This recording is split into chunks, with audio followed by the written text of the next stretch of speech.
2,683 miles on a 2020 River Rock Gray Softail Breakout Harley-Davidson. Bike's pretty much, from what I see, is stock. Very low mileage. There is a little bit of wear on the heat guards, on the pipes back here, on the slip-ons. It hasn't been through detail yet, so they'll be cleaning that up a little bit, but don't know if that'll come off. Paint looks great. River Rock Gray was a really popular color.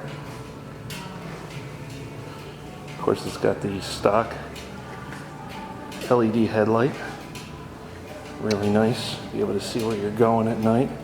Gives off a really nice beam.